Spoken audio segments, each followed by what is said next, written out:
After a delay of the beta and the release of New World, it suddenly became quiet around the Amazon MMO. Luckily, in the last few weeks and months, Amazon has picked up the pace and has released a ton more information about the game. My goal in this video is to explain all of these articles in a bite-sized way. Use the timestamps to hop to a specific segment. The game will enter its beta later in July, and as far as I know, we are allowed to create content for it. So make sure to stick around and subscribe to see non-grainy, new, improved gameplay of New World on this channel. Also, at the end of the video, I'd like to give my thoughts about the expectations for New World. Without further ado, let's have a look at the latest information about the game. Let's start off with the release date in the beta. As some of you might know, the game was delayed until August 25th of 2020. The reason being the global pandemic that is currently going on. It was hard for the developers to work remotely on such a big project. This also meant that the first beta test for everyone who pre-ordered, that includes myself, was postponed. Instead of May, the beta was rescheduled to the 23rd of July.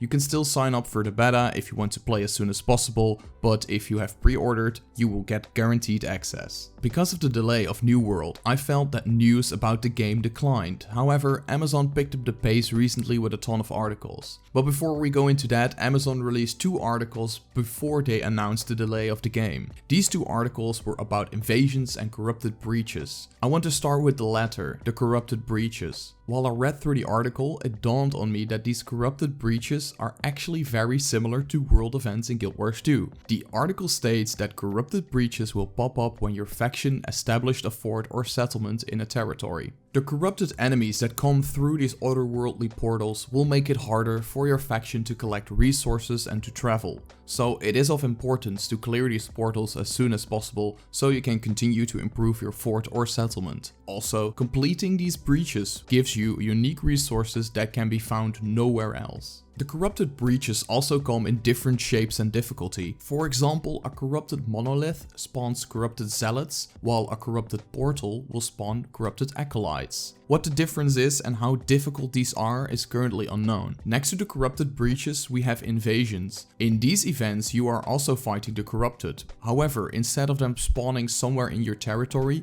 they will attack your fort or settlement. Enemies will come in waves and you will have to defend your fort or settlement. If you win the battle, the forces will retreat. If the battle is lost, your fort or settlement will suffer major losses to crafting stations, gates and turrets. To me, it seems that losing a battle is of bigger impact than winning a battle. I also assume that these invasions are instanced. This is because you can sign up for them at your town board and you can only do them with 50 people. It could be possible that there are multiple instances of these invasions. However, I think this would make the system a little bit more complicated, and therefore I assume it's just one instance of an invasion. Luckily, you have some time to recover after one of these invasions, since these events would only occur once every 4 days. Before every invasion, you have time to prepare. In order to do so, you can buy powder kegs to blow up your enemies and elixirs to keep yourself alive. Once the invasion starts, a number of corrupted will try to storm your fort or settlement. These enemies are not all the same. For example, you have the Brute, who is huge and can easily smash structures, and on the other hand, you have the Snipers. The Snipers will shoot players from afar and prioritize people on the ramparts and can suppress your turrets. These are just 2 of the many enemies that will come your way, so I think discussing some tactics beforehand might be wise. The corrupted are not the only ones you should be afraid of. Other players from other factions will also try to claim your settlement. In an article on April 30th, more information is given about the war between other players. So there is a clear difference between invasions and wars. An invasion is basically PvE, where you have to defend your fort or settlement against the monsters or corrupted. A war is basically PvP, or world versus world if you have played Guild Wars 2.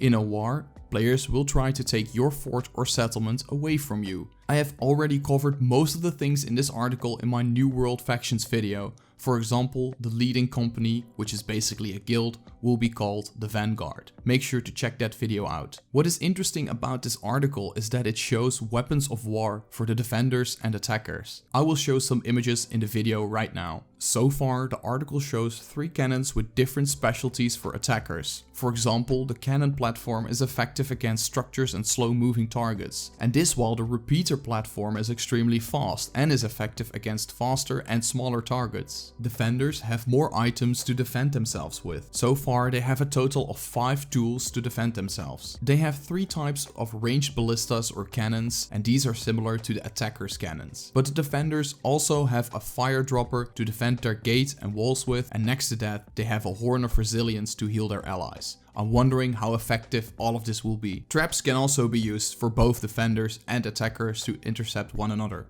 When I thought I knew all of the types of content before the game's release, the devs dropped another piece of content. This content is called the Arena of the Ancient Guardian. From my understanding, these are special boss fights you can only access with a special key. This key, which is called a Spriggan key, will drop from random monsters in New World. Once you have the key, you will be sent to a specific location where you can turn in the key and go to the arena. You can also take other people with you. I'm not sure if you can solo these bosses, but I would play it safe when you try it for the first time. Make sure to gather up some players before you enter it.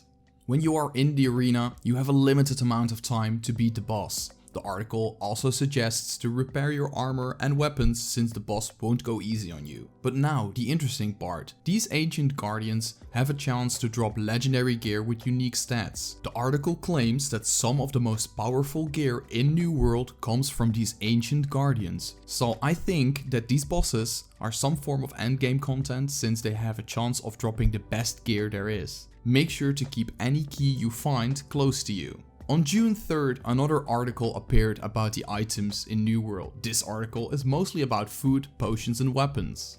Food is, as you might expect in an MMO like New World, used to regenerate and provide you with buffs. And, of course, I hope this is no surprise, you can cook your food for more and better buffs. While food provides you with a slow healing effect over time, potions will give you the buff right away.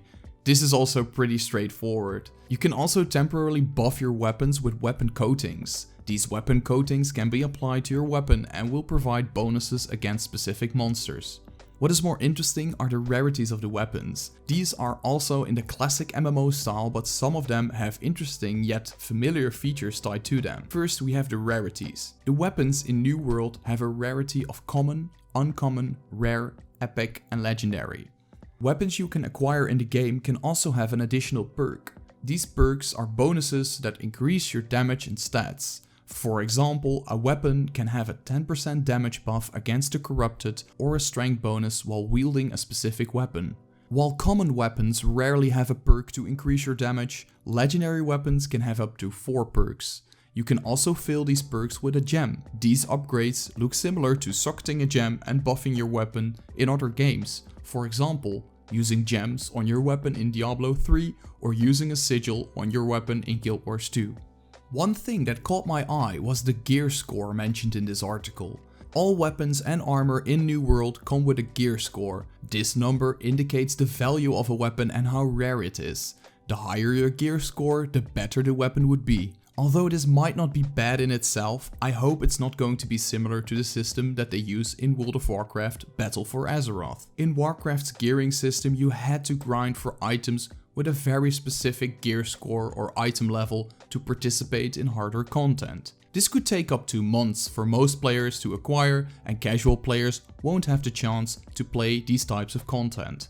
Although I think there must be some difference between hardcore and casual players, I think World of Warcraft took it a bit too far. Anyway, I just hope New World is not going to be like that. The article continues with the mention of armor. There are 3 types of armor in New World. You have light, medium and heavy. And since there are no classes in New World, you can mix and match these armor pieces to your liking. Light armor gives you better movement speed and allows for faster movement and combat. And of course, heavy armor gives you more defense and will make you slower. And this will all be put into a metric called equipment load. This equipment load will determine your overall effectiveness in combat and movement. It could be that 2 light armor pieces and 2 medium armor pieces are better for your playstyle than just 4 light armor pieces. We cannot say this for certain just yet. The second to last article appeared on June 9th and is about character progression, and I personally think that this is the most interesting article. While playing New World, you will progress your character in 3 main categories. These categories are core attributes, trait skills, and weapon mastery. Once again, there are no classes in New World, so there is no specific category for a specific role or class. It is up to you how to divide your points in these categories. You can spend as many points you like in trait skills and weapon mastery, but your core attributes are key while playing New World. Your core attributes are your basic MMO stats like strength, dexterity and intelligence. But next to that you also have focus and constitution. Let's go over these real quick. Putting your points in strength will make sure you can wield better and heavier weapons while also increasing the damage you do with these weapons. And dexterity allows you to be better with ranged weapons like bows and muskets. Light melee weapons will also benefit from dexterity bonuses. Intelligence increases your effectiveness with magic, and this is where I will sink most of my points in. Focus is about mana recovery and skill cooldowns. Having a higher focus allows you to use more skills in faster succession. And constitution is the increase of your health pool. The more health you have, the more damage you can take before you die. If you happen to make a wrong choice early on in the game, you can always respec these points for free. Later on, you will have to pay for a respec. However, the article states that the fee for this is very small. Trait skills are your gathering and crafting skills. There are currently 4 gathering skills: mining, skinning, logging and harvesting. Improving these skills will allow you to get higher level resources and materials. You then need to refine these resources with your refining skills. And refining skills are smelting, stone cutting, woodworking, tanning and weaving. Your refined materials or resources can then be made into something tangible with the crafting skills. And these crafting skills are weaponsmithing, armoring, jewel crafting, engineering, arcana, cooking and furnishing. Although this might sound complicated, this just sounds like old school RuneScape to me. Just gather your ore, smelt it in the ovens and create a weapon out of it. And the last category here is the weapon mastery. Using a weapon in New World will give you experience for that specific weapon. This experience can then be used in a skill tree that is divided into 2 sections. In the article's example, they used a throwing axe, which has both berserk, which I assume are melee skills, and it has throwing, which are basically ranged skills. You can get abilities, passives or bonuses by spending points in this mastery track. Although you cannot unlock all abilities of a weapon, you can always respec if you want to try out a different build. I'm excited about this feature and I hope it allows you to play in a lot of different ways. I just hope that one way is not the only way to be effective. The last article that has been released is about crafting, and this article was released on June 10th. It was also the last article that was released on their website, so it has been a while since they have released something. Like we have discussed before in the character progression segment of the video, there are many new ways to craft and collect resources. For example, someone who wants to craft a sword will need to mine ore first, then smelt it, and after that you can use your weaponsmithing skill to craft it. However, little was mentioned about the Arcana crafting skill. In this article it seems that it is similar to a herbalism skill track which allows you to craft healing tinctures. What these do is currently unknown. Well yeah, they heal of course, that's for sure. An interesting thing they mentioned is that crafting can benefit your lower level friends or guildies. For example, if you are a well-skilled weaponsmith, it is possible to craft lower tier weapons with higher damage. So if your friend can only wield iron swords, you can create a stronger iron sword for him that he won't be able to craft. So your skill in crafting will also scale with the items and weapons you craft. Also, crafting an item could grant additional perks. Perks are the upgrade slots we have discussed before, but this is not always guaranteed. To increase the chance of getting an additional perk, you can use more resources to increase the chance of getting that perk. The article uses steel swords as an example for this. So using more steel when you are crafting a sword could result in an extra perk. However, there is no guaranteed result. Also, the magical resource Azoth, which we collect in New World, can also increase your chances of getting an extra perk while crafting. And last, while gathering resources, you could also stumble across rare resources that could benefit your chance of getting that extra perk. So, as far as we know, there are 3 possible ways to increase the chance of getting an extra perk on your weapon. These are using more materials, using Azoth, and using rare resources. To conclude the article and this video, let's talk about housing. Crafting furniture makes the house you bought more cozy, but it can also be of good use. For example, you can make a storage chest where you can store your items in that you don't want to take with you. There are plenty of recipes to unlock while leveling your furnishing crafting skills. So, the more you level it, the more decorations you can craft for your house. The article does not reveal much else about this system and refers to an older article about housing, which I have covered in another video. So that's all of the New World news from April to the 1st of July. I'm looking forward to the 23rd of July to get my hands on the game. There is little gameplay to be found on the internet. Some gameplay looks promising and other gameplay looks like it could use a little more polish. I think New World is a game with a lot of potential and could cater to a lot of people looking for a new and refreshing MMO. Although it has many elements of other MMOs, the setting is quite unique. And although not everything might look polished at first, I think it could have a bright future. So if you want New World and more MMO news, don't forget to subscribe to this YouTube channel to see content about the game on the first days of the beta and the release. I hope you guys enjoyed this video, and if you did, don't forget to give it a like and share it with your guildies and friends. I hope to see you all in the next one. Peace!